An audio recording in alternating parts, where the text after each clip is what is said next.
Lucas 14, verso 1.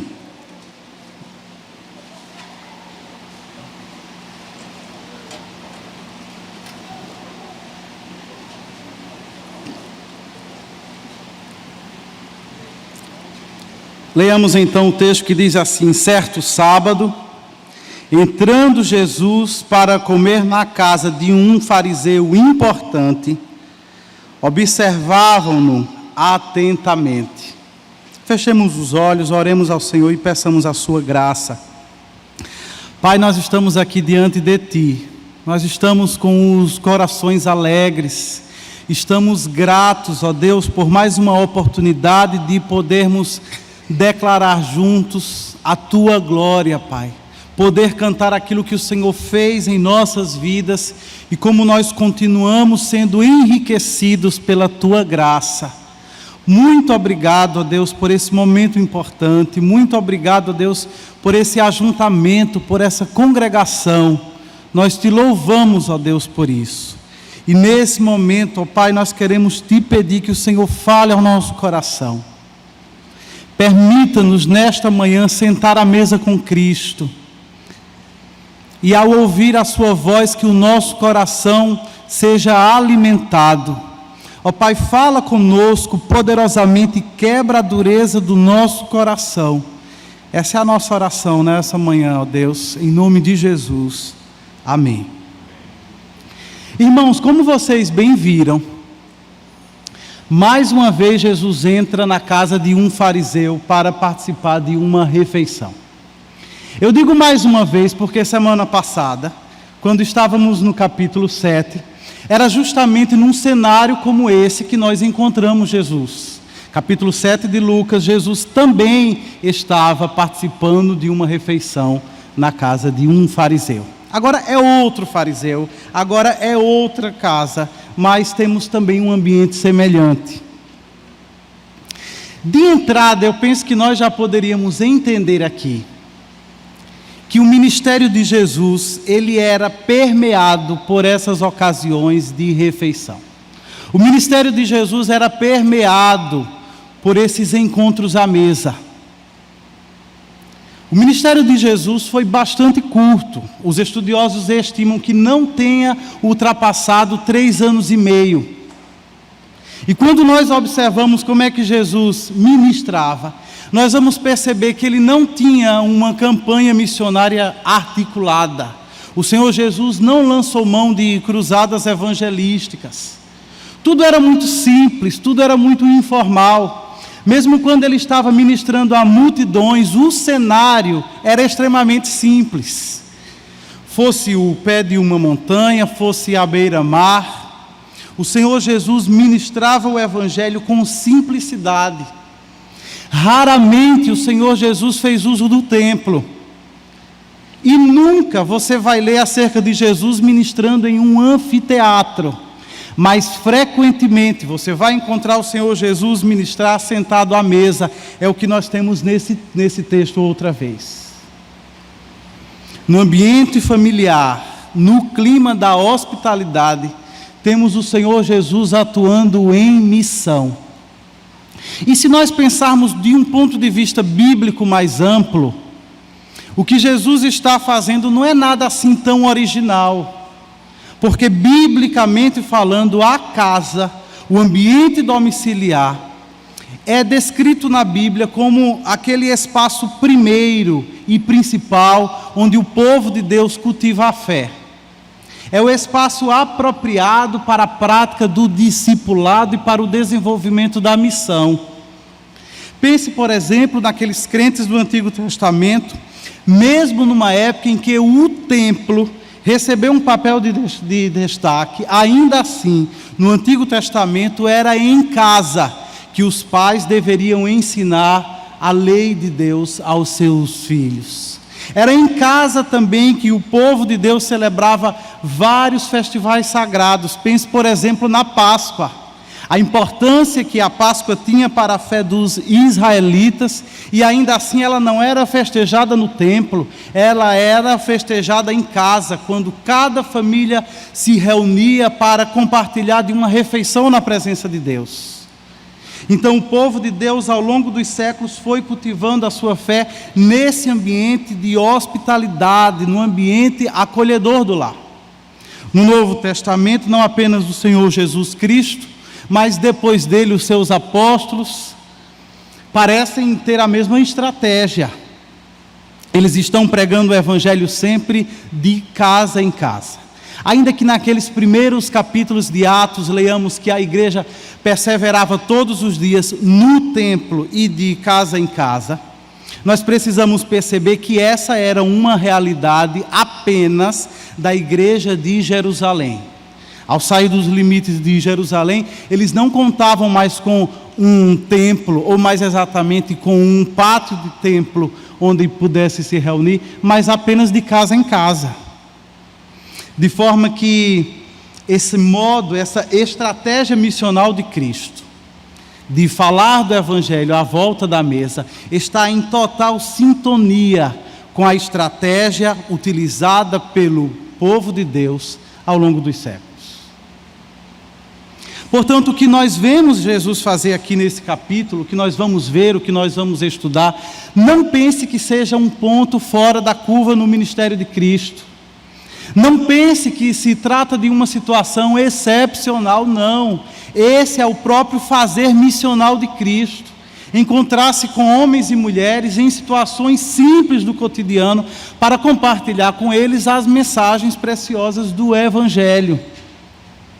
Essa não é uma exceção. Jesus não está fazendo isso em um momento de folga, não. Esse é o próprio fazer missional. Esse é o próprio modelo da missão de Jesus. Esse é o modelo encarnacional que nós precisamos também aprender. E veja, sempre que Jesus está à mesa, há muita intencionalidade envolvida. Jesus não sentava à mesa para ver o que acontecia, para ver o que rolava. Todas as vezes que você vê o Senhor Jesus ministrando à mesa, há muita intencionalidade em cada palavra que é dita, em cada gesto que é feito. O Senhor Jesus parece ter um objetivo muito específico. Ele não perde tempo à mesa, cada segundo é muito precioso. Então, quando nós observamos todos esses textos de pessoas sentando à mesa com Cristo, o que nós devemos esperar que aconteça? E pensando em nós mesmos, sempre que nós sentamos à mesa com Cristo, o que devemos esperar acontecer? O que devemos esperar observar?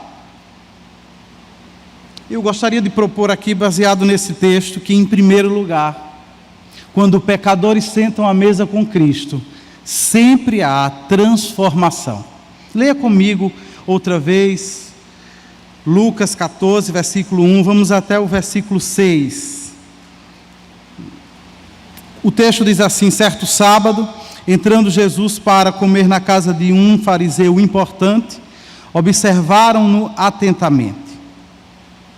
À frente dele estava um homem doente, com o corpo inchado. E Jesus perguntou aos fariseus e aos peritos da lei: é permitido ou não curar no sábado? Mas eles ficaram em silêncio. Assim, tomando o homem pela mão, Jesus o curou e o mandou embora. Você consegue perceber que apenas no versículo 1 você tem toda a caracterização dessa narrativa bíblica. Em primeiro lugar, nós temos aqui a ocasião, é uma refeição. E o texto bíblico destaca que essa refeição está acontecendo num sábado. Ou seja, é a refeição mais importante do dia mais importante. E não apenas isso, essa refeição importante está tomando lugar na casa de um homem que não é apenas fariseu, mas diz o texto também que ele é um fariseu importante. Talvez ele fosse o chefe da sinagoga local, talvez ele fosse membro do Sinédrio, não sabemos. De qualquer forma, o texto diz, é um fariseu, e não apenas é fariseu, mas ele é importante. Ele é alguém destacado, é alguém notável no meio da sua sociedade. E não apenas isso, o texto também mostra-nos a atmosfera que cercou essa refeição. Diz o texto: todos observavam ali Jesus atentamente. Irmãos, a cena começa de uma forma inusitada. Em primeiro lugar, o que é que faz um fariseu chamar Jesus para uma refeição? Questionamos isso na mensagem anterior também. E isso é um fato de verdade curioso. Inclusive, os estudiosos bíblicos divergem a motivação que pode ter levado esse importante fariseu a convidar Jesus a dividir a refeição de sábado com ele. Alguns dizem: olha, provavelmente o fariseu está seguindo o costume da época de convidar mestres destacados, né, para tomar assento à mesa. Outros estudiosos bíblicos dizem: não. Pelo clima que a narrativa estabelece, onde todos observam Jesus atentamente, provavelmente este convite para uma refeição sinaliza para uma armadilha. É uma ocasião em que eles querem colocar Jesus à prova, quem sabe esperando que ele produza alguma prova que sirva para a sua condenação. De qualquer forma, não sabemos, mas imaginemos, não era um ambiente tão acolhedor assim. Não era uma atmosfera tão amistosa assim.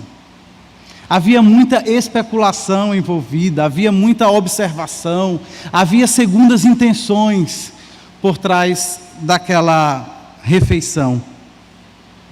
E por causa disso, Jesus também está ali mostrando o seu poder de uma forma incomparável, de uma forma admirável.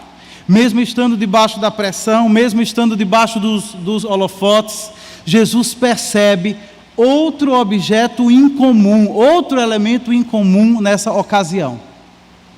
Diz o texto, versículo 2, que bem à sua frente se encontrava um homem com o corpo inchado.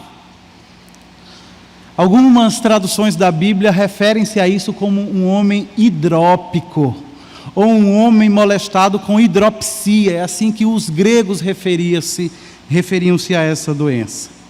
E mais uma vez a gente é levado a perguntar: o que é que um homem doente está fazendo na sala de jantar de um fariseu? E mais uma vez os estudiosos bíblicos divergem quanto a isso. Alguns dizem: ele deve ter aparecido do nada, ele deve ter simplesmente brotado na cena, como também no capítulo 7, uma mulher pecadora brotou na cena de uma refeição na casa do fariseu. Ao mesmo tempo, outros estudiosos alertam: reparem este homem, ele é a parte mais significativa da armadilha. Ele foi propositalmente plantado naquela cena, para ver se Jesus iria mais uma vez efetuar uma cura no sábado. Eu sou inclinado a pensar que era essa exatamente a situação. Justamente pelo que vem na sequência. Jesus olha para aquele homem e não faz de conta que não percebeu. Jesus não ignora a estranha presença daquele homem enfermo na sala do fariseu. E justamente olhando para ele e por causa dele, Jesus lança então uma pergunta inquietante aos demais convidados. O texto diz, inclusive, que esses demais convidados continham outros fariseus e peritos na lei. E Jesus lança então uma pergunta para eles. Mas observe, não é uma pergunta comum. Não é uma coisa que a boa etiqueta recomende. Você não vai para a casa dos outros fazer perguntas polêmicas. Você não vai para a casa dos outros fazer perguntas constrangedoras. Mas Jesus não está nem aí para essas regras da etiqueta. Ele vai justamente no ponto. E ao chegar no jantar, Jesus abre a boca e diz: vem cá, é lícito ou não curar no sábado? O que é que vocês acham? A que conclusões vocês já chegaram acerca disso? Sim, a que conclusões vocês já chegaram, porque não é a primeira vez que esse tema é trazido à discussão. Em capítulos anteriores, na narrativa de Lucas, Jesus já havia debatido asperamente com fariseus e mestres da lei acerca da validade de se curar uma pessoa no sábado.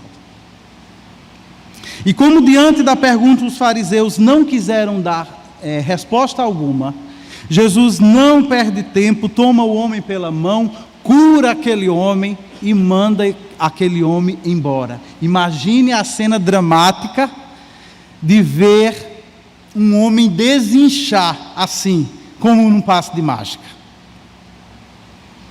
Como que aquilo não deve ter soado chocante para o início daquela refeição? Mas esse era o método de Jesus. Essa era a forma de Jesus trabalhar. Jesus começa a atuar nessa refeição, trazendo à tona um tema difícil, um tema doutrinário. Mas Jesus não faz da doutrina apenas uma filosofia para ser debatida. Ele parte da doutrina e chega ao milagre. Ele parte da doutrina e chega à transformação da vida de um homem. E para inquietar ainda mais os seus ouvintes, Jesus ainda faz uma outra pergunta. Jesus pergunta para eles: se um de vocês tiver um filho ou um boi, versículo 5, e este caiu num poço no dia de sábado, não irá tirá-lo de lá imediatamente? E eles nada puderam responder. Jesus está tentando provocar um diálogo com eles, mas dadas as circunstâncias, os interlocutores de Jesus não querem falar, pelo menos por enquanto. Diante da primeira pergunta que Jesus havia feito, eles talvez não soubessem responder. Mas agora, diante dessa segunda pergunta, eles não querem responder. Eles sabem a resposta. Eles sabem que sim, certamente tiraria um filho que houvesse caído num buraco no dia de sábado.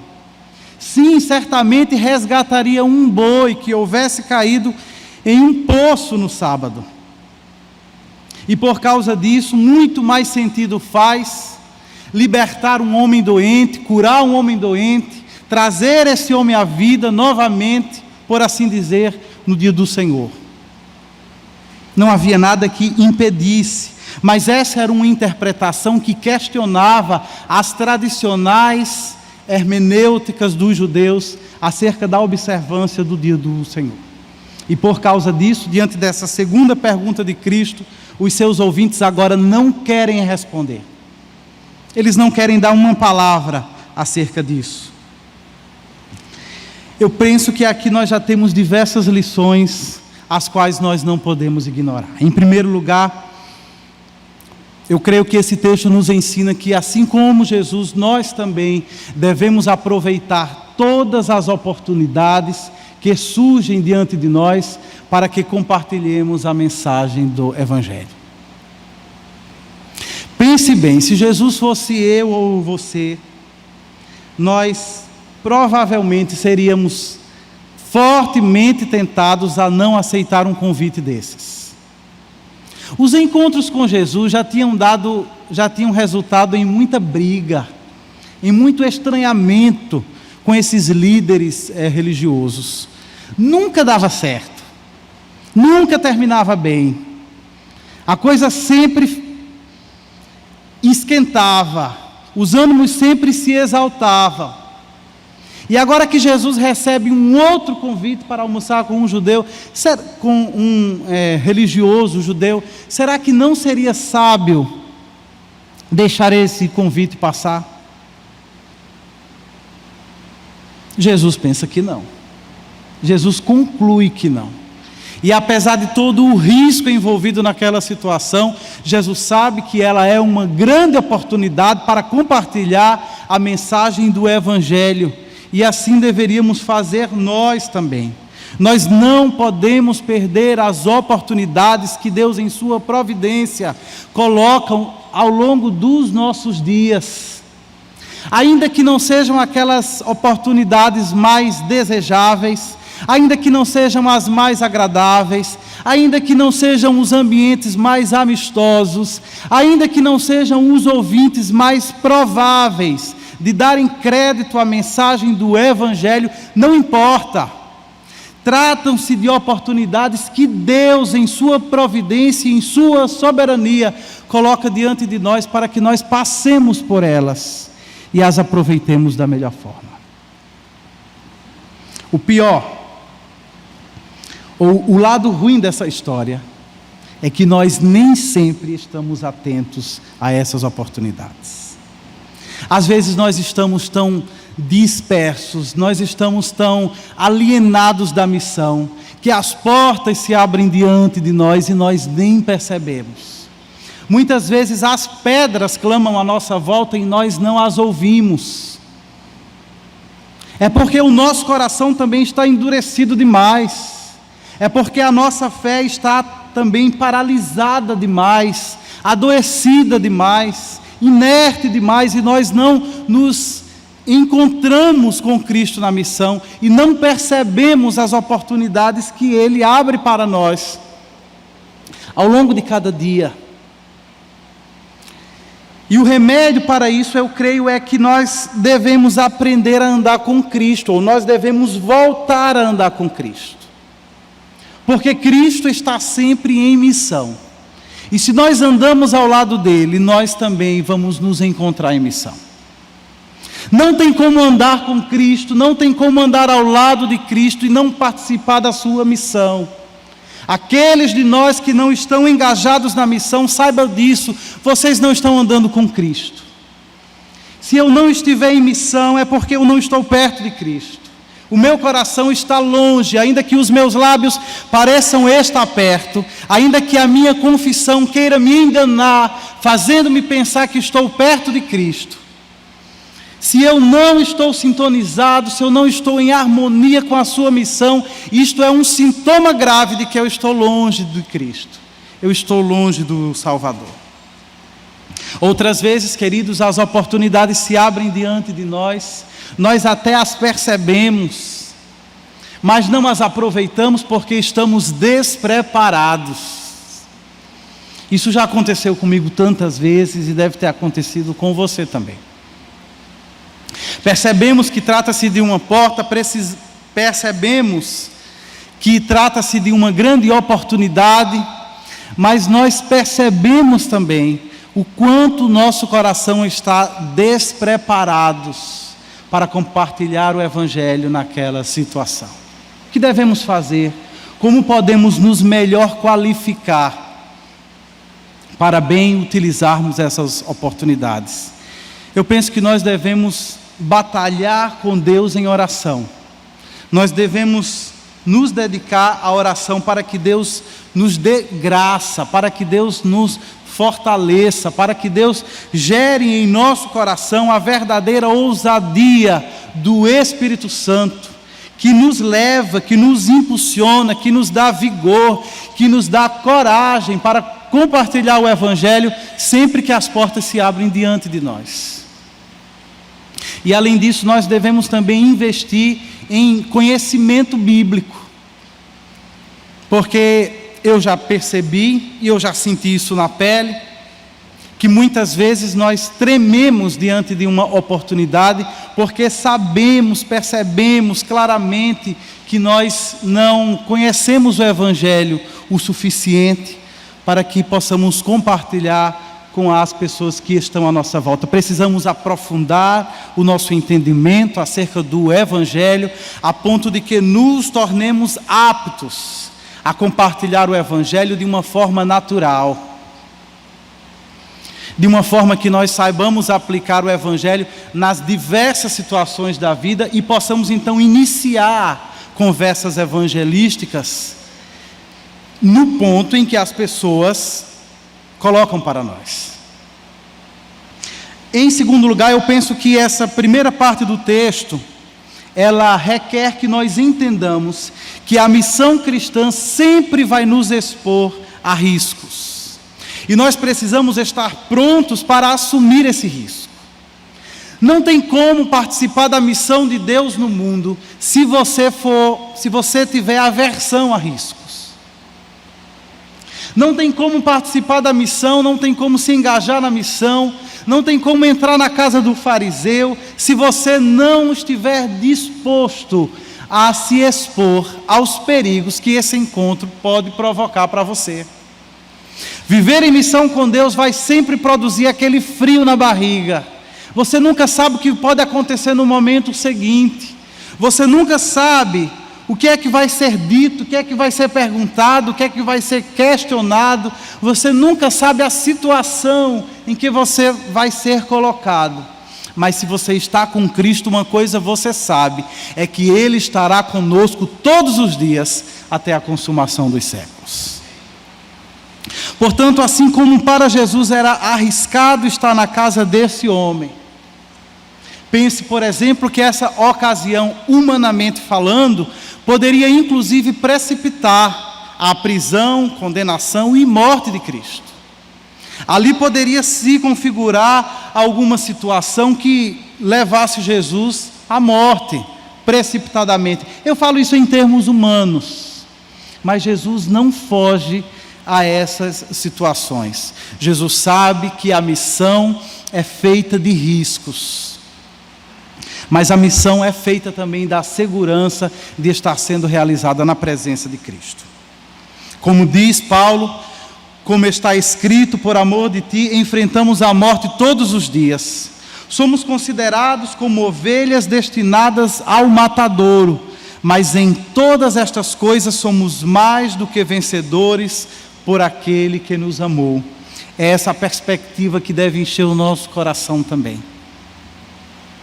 Se sentamos à mesa com Cristo e se convidamos outras pessoas a fazer o mesmo, precisamos estar atentos às oportunidades que surgem diante de nós e precisamos estar com o nosso coração preparado para os riscos que essas circunstâncias possam envolver. O que mais poderíamos então esperar daquelas pessoas que sentam à mesa com Cristo? Em segundo lugar, eu queria propor para você que sempre quando pecadores sentam à mesa com Cristo, eles podem esperar discipulado. Vamos continuar a leitura do texto e vamos ler do versículo 7 ao versículo 14.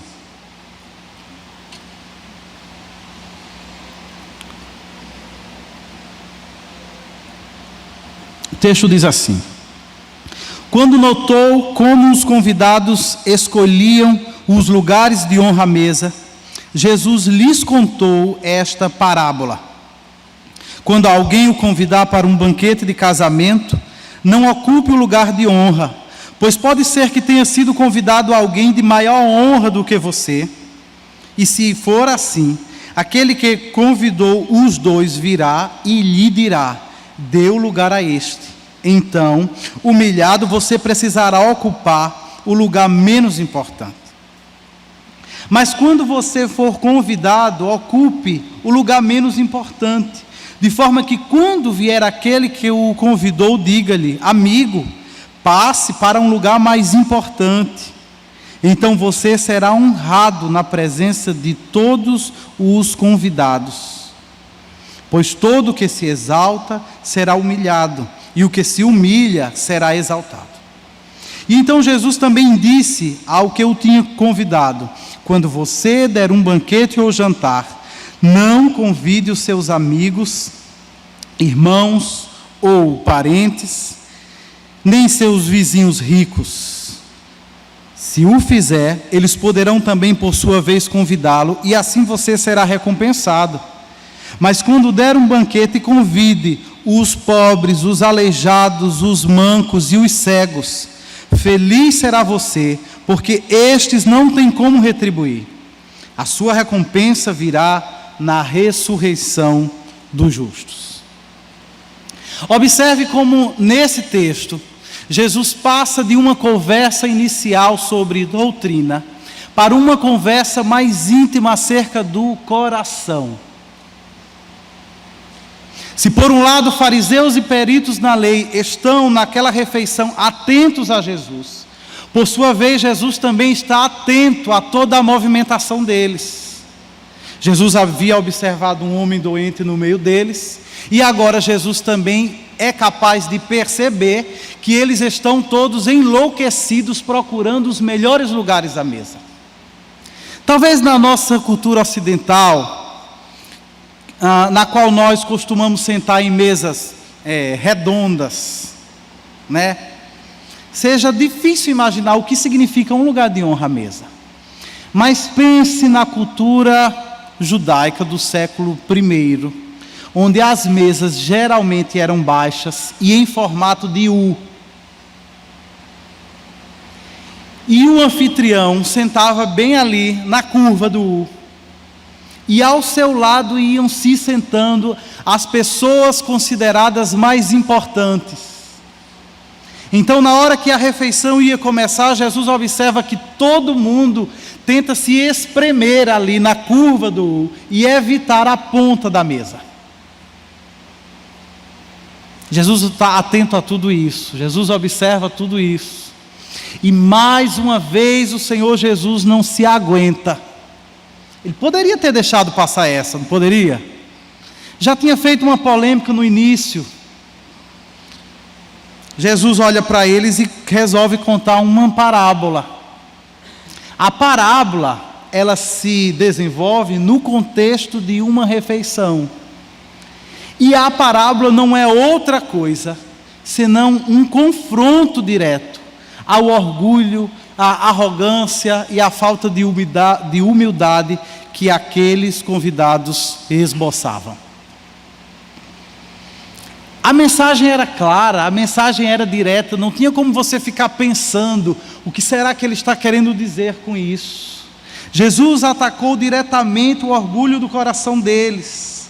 Se num primeiro momento Jesus havia questionado a compreensão deles acerca do mandamento do dia do Senhor, agora, num segundo momento, Jesus está questionando os ídolos do coração deles. Essas pessoas idolatravam o fato de serem honradas, de serem prestigiadas. Elas honravam as oportunidades de serem notadas, de serem reconhecidas e de serem aplaudidas pelos homens. E esta não é a primeira vez que Jesus observa isso. Em outros momentos dos evangelhos, Jesus já havia dito que esses líderes, que esses fariseus, os peritos na lei, os sacerdotes, eles faziam tudo para serem vistos pelos homens. E por causa disso, eles buscavam os melhores lugares nos banquetes. Eles buscavam os melhores assentos na sinagoga. Eles gostavam de serem saudados em praça pública. E eles gostavam muito de serem chamados de mestre. Não é à toa que várias vezes o Senhor Jesus já havia denunciado a hipocrisia deles. Outras vezes o Senhor Jesus disse que eles eram sepulcros caiados, que eles eram guias cegos e que eles eram filhos do diabo. Então, mais uma vez, mesmo estando dentro da casa do inimigo, Jesus não perde tempo e faz mais um ataque ao coração idólatra deles. Jesus diz: não é assim que vocês deveriam agir. Vocês não deveriam exaltar a si mesmos. E para que o anfitrião não pensasse que ele tinha escapado da situação, já que como anfitrião ele não precisava procurar um lugar de destaque à mesa, Jesus também dirige uma parábola a ele. Mais uma parábola no contexto de refeição. Diz: olha, você, quando der um banquete, como der um jantar como esse, não procure apenas pessoas importantes. Não procure, não convide apenas aquelas pessoas que depois, em outra ocasião, poderão demonstrar reciprocidade e convidá-lo de volta. Convide aquelas pessoas simples, convide aquelas pessoas marginalizadas, convide aquelas pessoas das quais ninguém se lembra, para que um dia, na ressurreição dos justos, você possa ser recompensado pelo Pai. Jesus ataca os convidados, Jesus exorta também o anfitrião. Ninguém fica de fora do olhar penetrante de Cristo. Jesus conhece o coração de todos eles. Jesus conhece a idolatria do coração deles. Alguns buscavam reconhecimento terreno, alguns buscavam recompensa terrena, e Jesus está dizendo a eles: vocês precisam melhorar a própria perspectiva de vida de vocês. Vocês estão olhando demais para as coisas de baixo, para as coisas desse mundo. Vocês deveriam olhar da perspectiva da eternidade.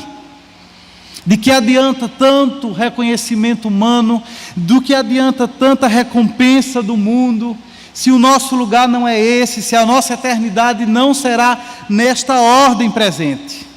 Vocês deveriam pensar, vocês deveriam se questionar do ponto de vista da eternidade, quais as repercussões daquilo que vocês estão fazendo hoje. Mais uma vez, esse é o confronto de Jesus, parte da doutrina para o coração. E o que Jesus então propõe para eles é a ética do reino.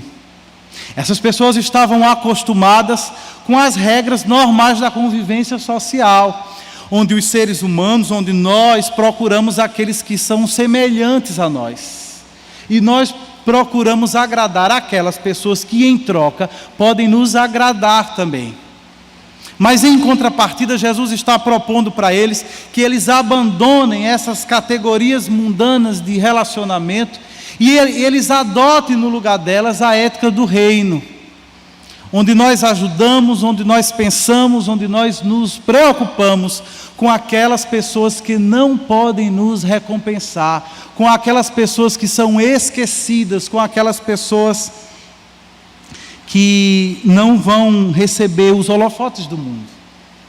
Que nós possamos olhar para elas, que nós possamos ter um olhar diferenciado para elas, tendo em vista não recompensas mundanas e passageiras, mas tendo em vista a eternidade. Então eu penso que esse texto fala para nós acerca da hospitalidade e do discipulado. Jesus está insistindo nesse assunto. Ele está numa refeição e depois do milagre, tudo que ele fala está relacionado também com refeições. A próxima parábola que nós vamos ler na sequência do texto também se dá nesse ambiente de refeição, nesse ambiente de hospitalidade. E a própria ministração de Jesus para esses homens dependeu disso. Dependeu de Jesus sentar à mesa com eles e poder observá-los. É observando aquilo que eles pensam, é observando a forma como eles se comportam naquela mesa, que Jesus pode compartilhar o Evangelho com eles, partindo da exata necessidade deles, partindo da própria ferida exposta no coração de cada um deles. É esse ambiente de hospitalidade que deu a Jesus a oportunidade de perceber como que ele poderia ir direto ao ponto, no caso desses ouvintes. E para nós também, nós nunca deveríamos deixar de perceber o quanto a hospitalidade nos coloca numa situação favorável para a prática do discipulado. Se nós também, a exemplo de Jesus, sentarmos com as outras pessoas, se nós dermos tempo para sermos observados por elas e para as observarmos, nós também vamos perceber aquelas situações específicas, através das quais nós podemos começar a compartilhar o Evangelho com elas na exata medida da sua necessidade. Se nós nos dermos tempo, se nós nos permitirmos sentar com outras pessoas e estar com elas sem pressa, nós vamos perceber os ídolos do coração e vamos poder compartilhar o Evangelho justamente nesse ponto, no ponto exato da necessidade daquelas pessoas que estão à nossa volta. E eu peço aqui licença à igreja para ser repetitivo nesse ponto, porque nós já falamos sobre esse assunto outras vezes. Gosto de citar uma frase que diz que o discipulado não é uma coisa que você faz lá fora, algumas horas por semana, e depois você volta para a sua vida normal. Não. O discipulado cristão exige que nós nos aproximemos de pessoas, que nós convivamos com elas, que nós as conheçamos, que conheçamos os seus ídolos, que conheçamos as suas necessidades, que conheçamos os seus temores, e a partir disso então que nós compartilhemos o Evangelho partindo de onde elas estão, partindo de onde elas se encontram, não de onde nós achamos que elas deveríamos estar, mas partimos de onde elas exatamente se encontram em sua jornada espiritual. Jesus tomou proveito desse ambiente, da hospitalidade, e da mesma forma deveríamos fazer nós. Nós deveríamos investir em hospitalidade, investir em comunhão, investir em convivência próxima, a fim de que nós possamos praticar um discipulado efetivo, que seja muito mais do que estudar juntos uma revistinha e preencher lacunas com as respostas certas. Esse texto também nos ensina que quando nós nos aproximamos de pessoas e quando nós percebemos o quão distantes elas se encontram do Evangelho, nós precisamos ter coragem para manter a pureza do Evangelho. Nós precisamos ser corajosos o suficientes para manter a mensagem do Evangelho em sua integridade. É muito tentador para nós, quando estamos com pessoas que têm uma cosmovisão completamente diferente da cosmovisão bíblica, que nós de alguma forma adaptemos a mensagem para que ela não soe tão estranha, para que ela não soe tão desconfortável, para que ela não soe tão confrontadora para aquelas pessoas que estão à nossa volta. E eu sei que muitas pessoas que fazem isso são movidas por boa intenção. Mas o que elas não estão percebendo é que ao fazer isso, ao modificar a mensagem do Evangelho, ao adaptar o Evangelho ao gosto do freguês, no final das contas, o que elas estão entregando já não é mais o Evangelho. É outra mensagem, é outra história, é outra proposta, é outra oferta que não é o Evangelho do Senhor Jesus Cristo. Jesus poderia ter trazido uma palavra mais amena àquela situação. Mas como ele estava ali para pregar o Evangelho, como ele estava ali para ser intencional, não tinha por que evitar os elementos do Evangelho que soam ofensivos para os incrédulos, que soam ofensivos para os descrentes, e da mesma forma nós não devemos evitar, nós não devemos lapidar esses elementos do Evangelho que ferem os ouvintes à nossa volta. Por que nós vamos então fugir disso?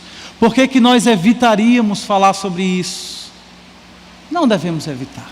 Nós podemos ir direto ao ponto. Se a oportunidade se abre diante de nós, não há por que temer. Devemos ser fiéis e devemos falar o Evangelho.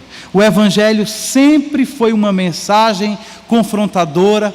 O Evangelho sempre teve elementos que são inerentemente ofensivos aos homens perdidos. Isso era assim no século I, isso continua a ser assim no século XXI. E o que é que nós vamos fazer diante disso?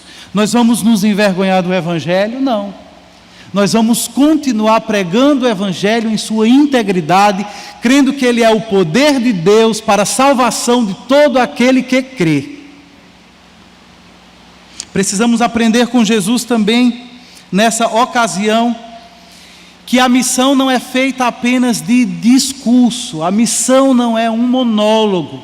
Se nós sentamos à mesa, se nós damos atenção àquelas pessoas que estão à nossa volta, nós vamos ter a oportunidade não apenas para falar, mas nós vamos ter oportunidade também para ouvi-las, para perceber o que elas pensam, para perceber as suas crenças, para perceber as suas práticas, a fim de que nosso ministério evangelístico seja mais efetivo. Eu não estou dizendo com isso que nós vamos nos limitar a responder às perguntas que o mundo está fazendo para nós. O Evangelho ele vai muito além das perguntas que estão sendo feitas. O Evangelho vai muito além das necessidades sentidas do homem. Mas o que eu estou dizendo era que nós deveríamos, ou poderíamos pelo menos partir das perguntas que estão sendo feitas. Nós poderíamos partir das necessidades que estão sendo observadas. Mas nós só estaremos aptos a agir dessa forma, a ministrar dessa maneira, se nós nos sentarmos à mesa com as pessoas à nossa volta. Nós precisamos de tempo para percebê-las. Nós precisamos de tempo para observá-las. Como disse John Stott, um dos seus melhores livros é intitulado dessa forma: Ouça o Espírito e ouça o mundo. Essa é a estratégia missional de Cristo. Ele está aqui numa refeição, mas ele está não apenas ouvindo o Espírito, ele está ouvindo o mundo à sua volta, ele está percebendo as formas do mundo à sua volta, as práticas, as prioridades, os desejos, as ganâncias do mundo à sua volta, e assim Jesus pode ser bastante eficiente do ponto de vista evangelístico, assim nós também precisamos ser. Em último lugar, quando pecadores sentam à mesa com Cristo, eles podem esperar desafios. Eles podem esperar ser duramente desafiados. Volte o seu texto, volte os seus olhos para o texto de Lucas, capítulo 14, e vamos continuar lendo do versículo 15 ao versículo 24. O texto diz assim: Ao ouvir isso, um dos que estavam à mesa com Jesus disse-lhe: Feliz será aquele que comer no banquete no reino de Deus. Jesus respondeu: Certo homem estava preparando um grande banquete e convidou muitas pessoas. Na hora de começar, enviou seu servo para dizer aos que haviam sido convidados: Venham, pois tudo já está pronto. Mas eles começaram um por um a apresentar desculpas. O primeiro disse: Acabei de comprar uma propriedade e preciso ir vê-la. Por favor, desculpe-me. Outro disse: Acabei de comprar 5 juntas de boi e estou indo experimentá-las. Por favor, desculpe-me. Ainda outro disse: Acabo de me casar, por isso não posso ir. O servo voltou e relatou isso ao seu senhor. Então o dono da casa irou-se e ordenou ao seu servo: Vá rapidamente para as ruas e becos da cidade e traga os pobres, os aleijados, os cegos e os mancos. Disse o servo: O que o Senhor ordenou já foi feito e ainda há lugar. Então o Senhor disse ao seu servo: Vá pelos caminhos e valados e obrigue-os a entrar, para que a minha casa fique cheia. Eu lhe digo, nenhum daqueles que foram convidados provará do meu banquete. Perceba como Jesus partiu da doutrina para os corações, e agora ele parte dos corações para o destino eterno dos seus ouvintes.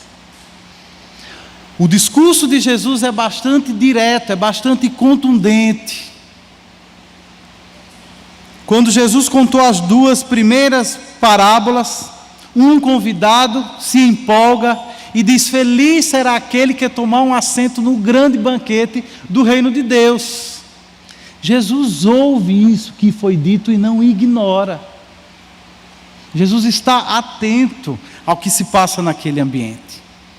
E em resposta a essa exclamação, e em resposta a essa fala, Jesus conta mais uma parábola, na qual ele vai questionar o destino eterno dos seus ouvintes.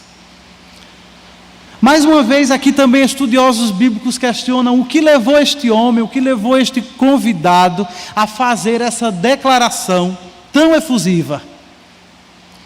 Será que ele estava realmente anelando pela vinda do reino em sua plenitude? Ou será que essa é uma declaração arrogante de um religioso que costuma se auto-justificar?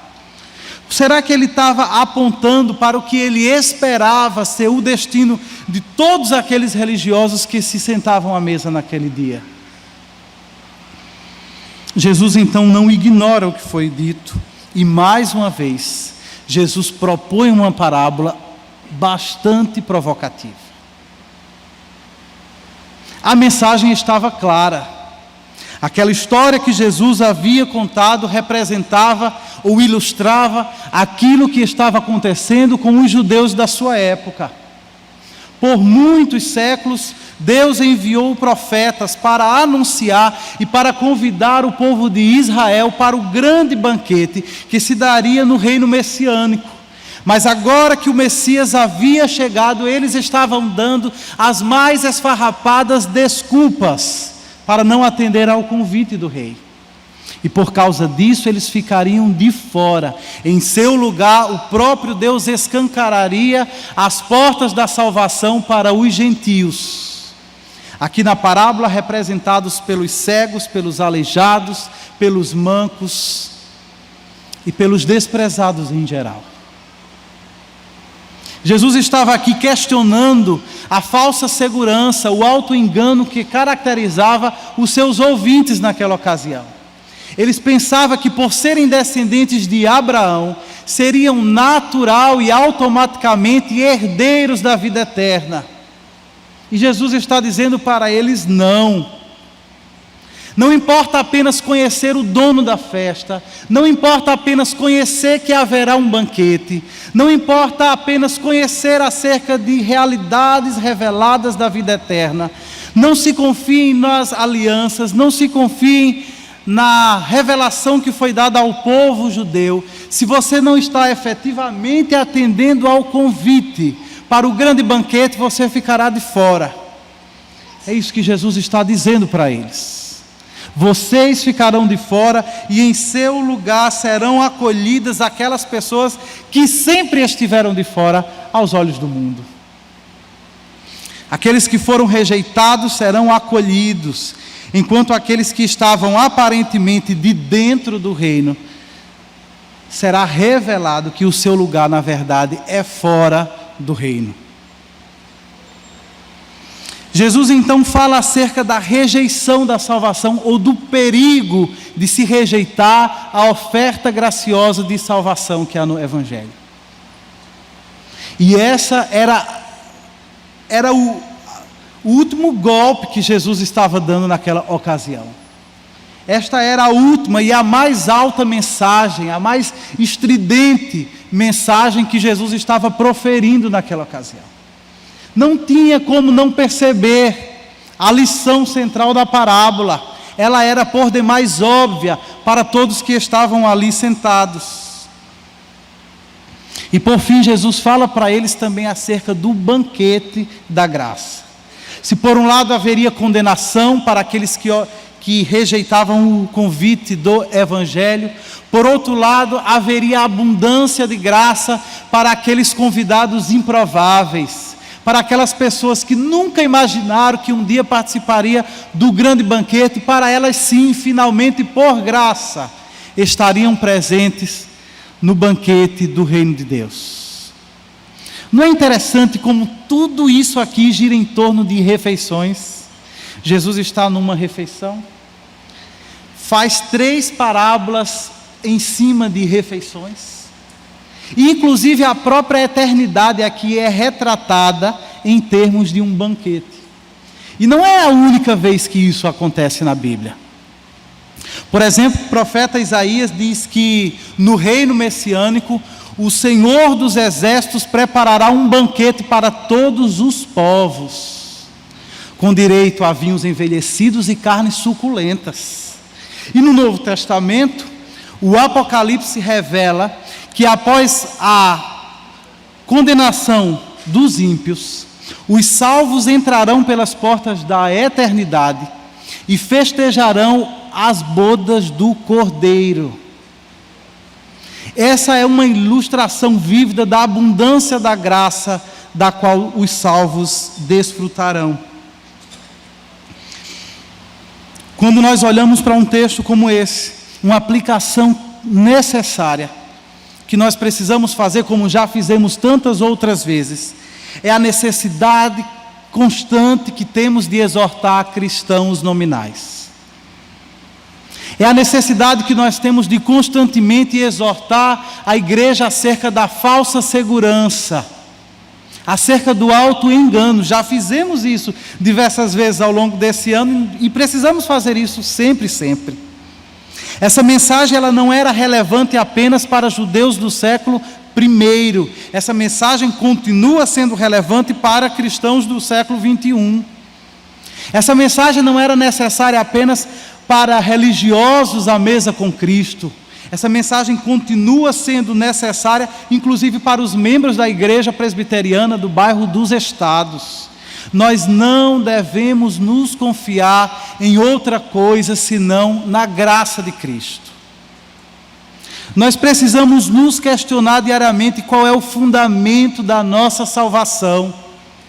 Não é porque somos membros de uma igreja, não é porque somos assíduos a cultos dominicais, não é porque procuramos fazer o bem às pessoas que estão à nossa volta. Nós precisamos nos questionar se nós efetivamente temos aceitado o convite da graça diariamente, ou se nós temos dado desculpas esfarrapadas para não tomarmos assento à mesa com Cristo.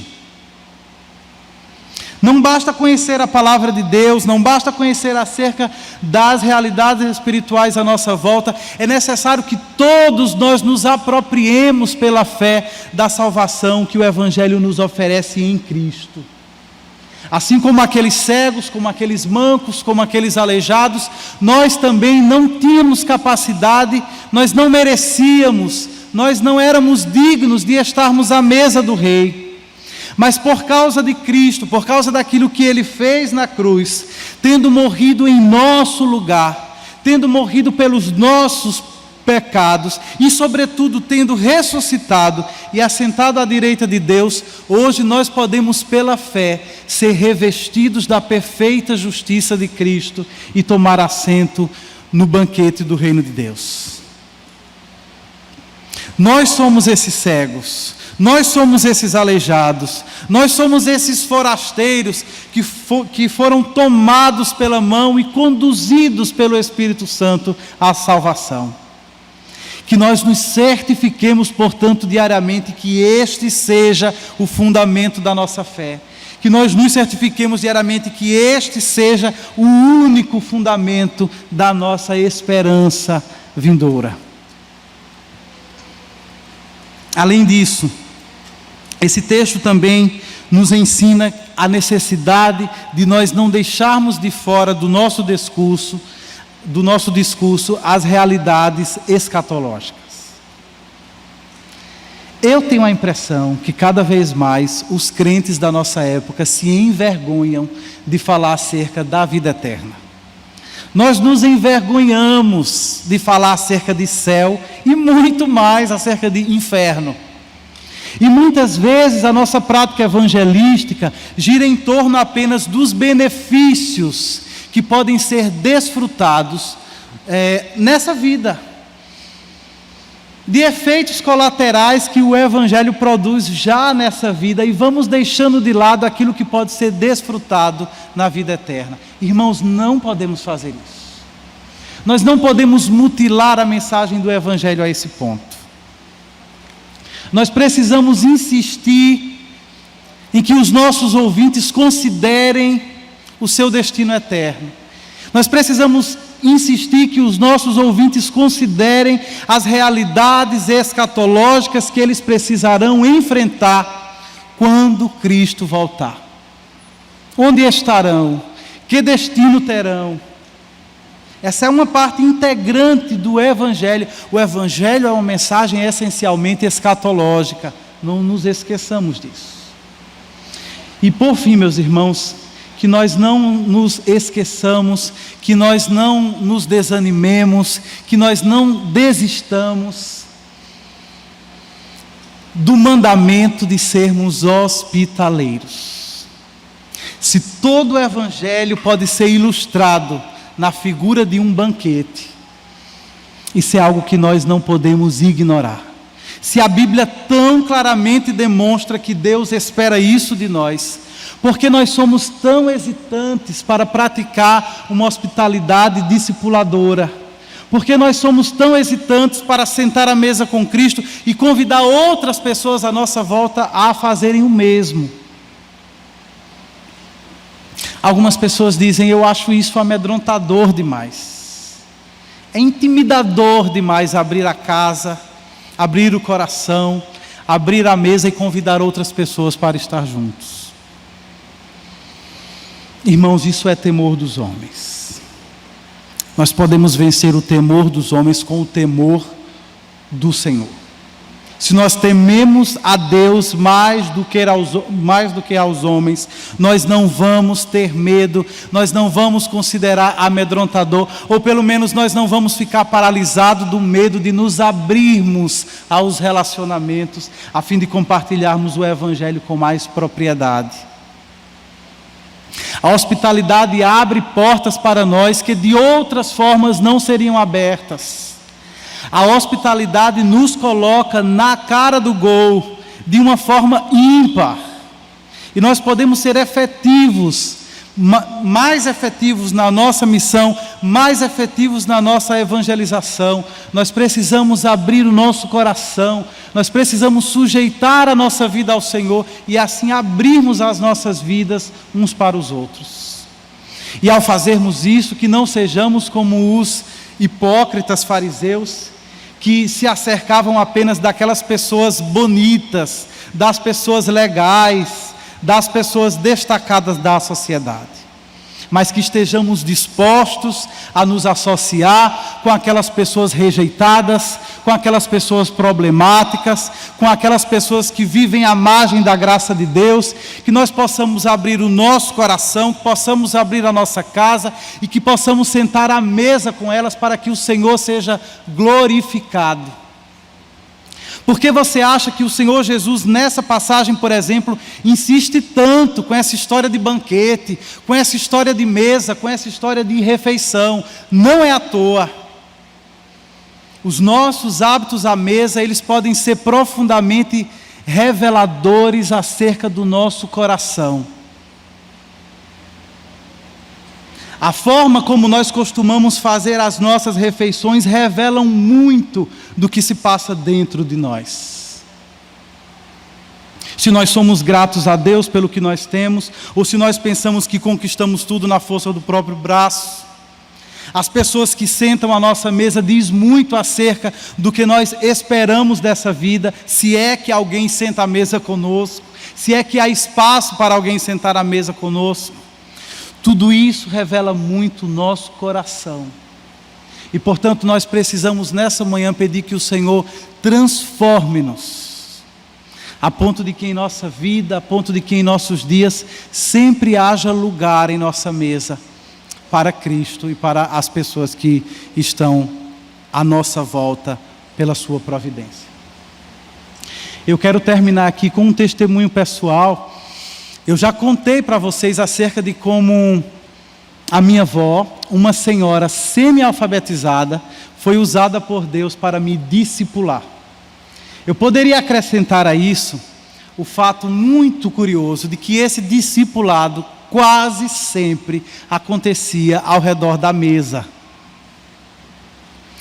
Na simplicidade da casa da minha avó, na simplicidade do cardápio da casa da minha avó, tudo muito simples, geralmente um pãozinho assado e café com leite.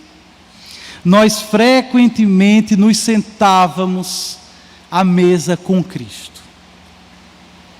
E ali a gente falava sobre a Bíblia, ali a gente comentava acerca do sermão dominical, ali a gente falava sobre os desafios da vida cristã, ali a gente lamentava pelos outros membros da família que ainda não tinham tido um encontro salvífico com Cristo. Tantas conversas importantes aconteciam ali ao redor da mesa. Ali eu perguntava a ela e pedia que pela milionésima vez ela me contasse a história de conversão dela e das perseguições que ela enfrentou por causa disso. Como eu gostava de ouvir essas histórias. E quem nos observasse veria apenas duas pessoas conversando. Mas a minha sensação ao sair cada vez daquela mesa, e até hoje quando eu lembro daquelas ocasiões, é que nós verdadeiramente nos sentávamos à mesa com Cristo. Independente do cardápio, era sempre um banquete espiritual. Na simplicidade, no cotidiano, a missão ia se desenvolvendo e ia crescendo em nossos corações. O meu desejo, a minha oração nessa manhã é que nós possamos experimentar mais momentos como esse, que nós possamos desfrutar cada vez mais do banquete de se viver na presença de Deus.